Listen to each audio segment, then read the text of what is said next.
nobody trying to ring no bell now. Now, we're not to start to let us eat meat. We start eating off the look into the hall. That's why we the people of my culture, our culture, we love to eat all parts of the pig, and we cook with all parts of the pig in our soup pots. Pig foot, pig tail, pig knuckle, hog head cheese. We call that South Sweet. We're still eating that today. The skin of a pig in the hog, we call that cracklings. The lining of the hog's stomach, we call that tripe. We're still eating that today. Now, the pigs in the hogs are still making their own grease. It's called lard, L-A-R-D. A long shot from that extra virgin olive oil you fellas eating today. But a piece of chicken fried in lard, that was a good piece of chicken. You get me? Oh, yes, sir. And the skin of the pig in the hog, once we fry that, it's called crackling. Today, crackling is just your glorified, processed, puffed up bag of pork skin.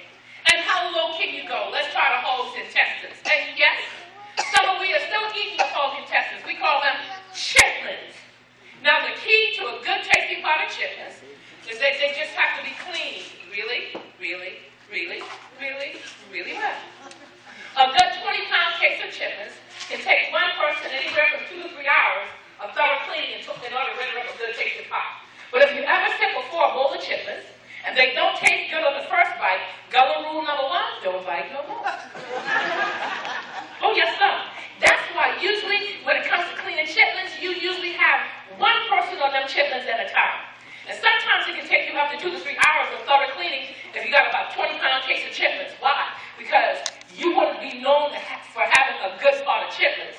So you wouldn't let anybody else not clean your chitlins well, and that's why usually it would make that assignment to one person.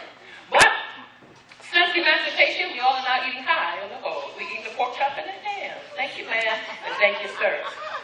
Now, when those slave ships landed along the coastal waters, those of us that came off of those slave ships and remained on the plantations along the coastal waters from Florida all the way to Virginia, those of us that came off of those ships and remained here on the coast, along the coastal waters, we're the ones that seem to have retained and maintained the flavor of our Caribbean and African heritage and culture much more stronger than those slaves that were bought, sold, and taken back upstate or out of state. Coming off the ships, they had us tagged Angola Negro, Sierra Leone Negro, Liberian Negro. Through the years, the Angola gets cut short to Gullah Negroes. Gullah through the years gets left into Gullah. Angola, Gullah. Now the term Gullah you hear used a lot in our African language. There's a group in Sierra Leone. The tribe is called the Gullah tribe. But basically this is how we picked up that Angola, Gullah, because of the tag that they put on us. Now the Geechee term, Geechee, Gullah, Geechee, same thing. Geechee originated in Georgia. The Africans and the slaves in the Georgia area originally called the Geechees, and that Geechee term has since, before I was born, traveled all up and down the corridor, meaning a rice-working slave culture. That's what the Geechee term meant. That's why, right after emancipation, to call somebody a Geechee, those were fighting words. Those were words of disrespect. Why? Because it made reference to our enslavement. But since the early 70s, we've gained a greater appreciation of our dialect and our culture.